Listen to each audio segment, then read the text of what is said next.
Halo semuanya, selamat datang kembali di channel ini. Jumpa lagi dengan saya Vicky Himpong. Bagaimana kabar kalian semuanya? Aku berharap teman-teman semua selalu dalam keadaan yang sehat. Video kali ini kita akan membahas bagaimana mulai ramai kembali soal ramalan Gus Dur ya, presiden tercinta kita.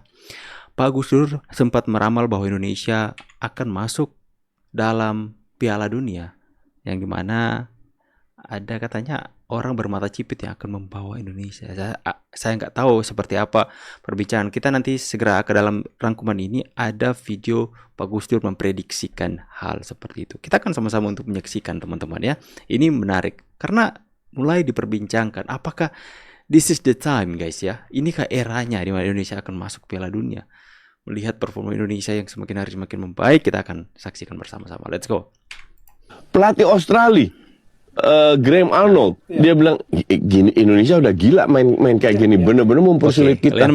Pemain Jepang Indonesia mendapatkan banyak pujian ya. Indonesia bermain luar biasa, tidak negatif football. Artinya rank 146 lawan rank 16 tetap menyerang, nggak parkir bis dan create peluang ya. Dan create peluang. Di situ mereka juga kaget, ternyata bisa. Alangkah sayangnya kalau pondasi yang sudah dibangun ini dihilangkan dengan datangnya pelatih baru. It's not a guarantee. Contoh paling bagus, your club. Setelah Sir Alex, berapa pelatih? Kurang besar apa namanya? Yang datang? Kurang mahal-mahal apa? Kurang mahal apa? Flop juga. Jadi bukan masalah nama hebat atau tidak. Kecocokan, itu yang sulit. Pelatih Australia, ya. Graham Arnold. Itu bahkan pelatih-pelatih luar itu, pelatih-pelatih negara-negara besar itu sudah melihat Indonesia berbeda hari ini. Hari yang kita tunggu-tunggu ya guys ya. Oke, hari ini ya. Tanggal sidang 15 Agustus. Martin Paes adalah hari penentuan. Sidang FIFA teman-teman ya. Apakah seorang Martin Paes akan bisa memperkuat timnas Indonesia paling enggak dalam waktu secepatnya atau tidak? Oke guys, jadi intinya hari ini 15 Agustus adalah sidang FIFA yang menentukan apakah Paes bisa memperkuat Indonesia atau enggak ya. Harapan kita adalah ya tembus one shot aja dalam percobaan kali ini, langsung dinyatakan berhasil bisa memperkuat Indonesia. Kita udah lama banget tunggu Bang Paes ini dan menurut gua kita butuh banget sosok Martin Paes untuk melewati kualifikasi Piala Dunia ronde ketiga ini guys. Kita pun tahu juga ya kalau Martin Paes tuh udah WNI, udah dari bulan April apa Mei gitu dia udah disumpah. Kalau amit-amit nanti FIFA mengatakan tidak, baru kita akan menempuh sidang cas dan itu akan lebih repot lagi dan lebih ribet lagi. Lebih lama lagi. Makanya ya, guys, ayo sama-sama kita semua mendoakan semoga Martin Paes lolos sidang FIFA dan tanggal 18 Agustus ya kalau nggak salah pengumumannya, semoga diumumkan kalau Martin Paes resmi bisa memperkuat Indonesia. Yuk kita komen. Yok. Ya, tanggal 18 Agustus kita akan sama-sama untuk mendengarkan kabarnya ya. Saya akan memberikan informasi cepatnya kepada kalian semua ya. Gus, kalau kira-kira ini dia pernyataan presiden keempat kita, Pak Gus Dur, yang kemudian menjadi viral teman-teman. Di Indonesia kapan ya Gus sampai gitu Gus ke Piala Dunia? Kalau seperti sekarang ramalannya Gus Dur. Barangkali 10 tahun lagi kah? 20 tahun lagi? Masih lama. Bukan karena apa-apa, disiplin kita nggak punya. Disiplin nggak punya. Ada cerita. Iya. Seorang manajer klub sepak bola terancam klubnya itu degradasi ke divisi 2 dari divisi pertama. Jadi kalau takut dia bawa dukun. Dukunnya nggak mau masuk di stadion. Jadi, di luar. Minta diambilin baskom berisi air penuh 55 akhirnya seri ya. Nah, jadi didegradasi karena mesti menang kok. Jadi manajernya keluar lomba mau masak, kita dikasih seri gitu, masuk degradasi kelas 2 divisi 2. Enggak, pasti sampai menang kok. Saya udah ngatur supaya dapat 10-10. Gua itu 55, dapat 10-0 ya. 55. Bagaimana kok bisa begitu? Nah, katanya orang ya manajer itu. Ya mula-mula cuma kita 5-0 masuk. Tapi setelah pindah tempat, kita masukkan 5. Jadi 55.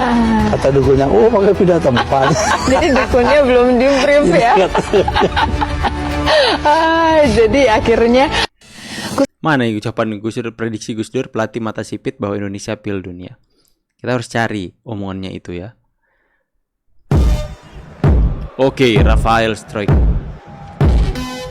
Oh, ini diposting di akun officialnya Ado Den Haag teman-teman ya. Aksi skill individual dari Rafael Strike, striker penyerang timnas Indonesia kita yang kembali menggemparkan di Eropa sana teman-teman.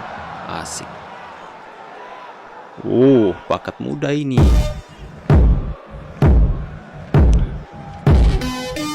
Yes, asik deh. 15 Agustus 2024, hari ini sidang Martin Paes di FIFA terkait banding PSSI terhadap pengajuan alih federasi dimulai. Seperti dikonfirmasi Sekjen PSSI Yunus Nusi beberapa waktu yang lalu, hasilnya diumumkan 18 Agustus 2024. Bismillah.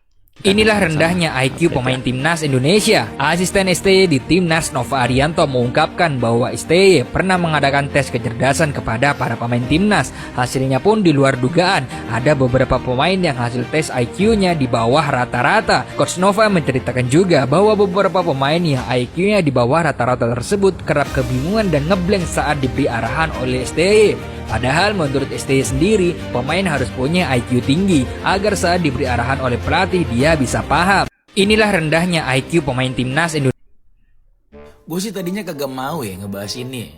Cuma gatel nih, mulut gue gatel nih. Jadi di podcastnya Nova Arianto sama Pak Arya Sinulinga, itu Nova tuh ngomongin soal IQ ya. IQ pemain timnas itu ada beberapa pemain yang IQ-nya itu tergolong rendah. Bahkan Sintayong pun ya merasa kesusahan nih. Karena kalau IQ pemain itu kurang, dia nggak bisa dikasih instruksi yang ribet-ribet tuh nggak ngerti pasti. Ini tapi ngebuktiin bahwa bukan berarti pemain IQ-nya rendah itu otomatis nggak bisa main ya. Atau otomatis bakal dicoret gitu. Gue jadi inget kata-kata pelatih gue pas sekolah dulu. Untuk menjadi seorang atlet olahraga, terutama olahraga tim kayak bola, futsal, itu butuh banget yang namanya kecerdasan otak. Karena kita harus bisa ngambil keputusan di waktu sepersekian detik. Kalau lu mikirnya lamban nih, pasti susah guys. Skema Kalau dari lalot, pelatih parah. itu gak bakal berjalan kalau ada lu yang berotak lamban. Ya makanya salah satu parameternya adalah IQ. Di sini gue nggak mau menerka-nerka siapa orang yang dimaksud sama Nova Arianto ya. Yang jelas sih sebenarnya gue bisa ngeliat sih. Sebenarnya di lapangan tuh kelihatan guys. Pemain yang IQ-nya tinggi sama IQ-nya kurang tuh kelihatan. Nih kalau lo bingung pemain yang IQ-nya tinggi itu siapa aja? Berapanya ya? Itu ada Frank Lampard, Juan Mata Spanyol ya, Iniesta. Dari nama-nama yang tadi gue sebut, Pirlo. jangan kan mereka menggunakan fisik atau otot mereka untuk main kan.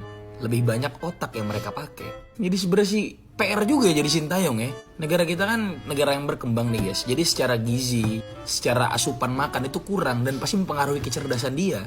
Gua nggak mau menggiring atau mengajak kalian nerka-nerka siapa. Lu kalau pada mau nebak si A lah, si B, terserah itu terserah lu pada ya. Yang Lah jelas kakak kita- gimana bang? Martin Paes akan jalani sidang hari ini. Sebelum gue lanjut, buat yang masih ada tanda tambah di sebelah, dipencet, di follow gue, sikat. Ya seperti yang kita udah pernah bicarain beberapa hari lalu, Martin Paes akan menjalani sidang di FIFA hari ini. Informasinya kita dapetin dari Yunus Nusi, Sekjen PSSI. Sidangnya di FIFA ya guys ya, bukan di CAS. Karena ada masalah administrasi nih. Sebetulnya sih nggak terlalu ribet menurut gue, sederhana aja. Martin Paes ngebela timnas Belanda pada saat dia umurnya 22 tahun. Padahal waktu itu yang dibela adalah timnas Belanda U21. Tapi alasannya cukup masuk akal dan cukup bisa ditolerir, yaitu masalah COVID. Karena pada saat diselenggarakannya itu, dunia sedang mengalami pandemi COVID. Di awal tahun, Martin Paes masih berusia 21. Sedangkan diundur hingga akhir tahun dan Martin Paes sudah usianya 22 tahun. Logika sederhana gue, untuk hal-hal yang force major kayak gitu, sepertinya bisa ditoleransi. Ya, walaupun gue nggak pengen ngasih harapan terlalu besar untuk ke kalian guys. Tapi positive thinking dan doa harus kita kirimin terus guys untuk Martin Paes. Yes, doakan Doa teman-teman ya. bangsa kita, doa pecinta sepak bola khususnya sudah banyak dijawab tahun Pasti ini. timnas kita Jadi, akan lebih nggak ada salahnya gacor lagi jika hari bisa ini main ya. sampai 3 hari ke depan Lawan kita gas Arab lagi. Saudi ya. Doain semoga proses yang dijalanin FIFA Oke, jadi sidangnya hari ini kita doakan, minta kepada Sang Pencipta agar supaya dia turun tangan untuk melembutkan hati para ketua federasi yang ada di FIFA sana agar supaya bisa memaklumi hal kenapa sampai Martin Paes bisa melakukan hal seperti itu. Ya, Kita akan sama-sama doakan semoga Tuhan Yang Maha Kuasa memberikan kemudahan dan kelancaran dalam setiap proses sidang yang ada, dan kemudian Martin Paes diizinkan untuk bermain bersama Timnas Indonesia, membela Timnas Indonesia. Oke, sama-sama kita doakan. Tulis di kolom komentar pendapat dan tanggapan kalian. Saya pamit dulu, see you on the next video guys, and God bless. Bye guys.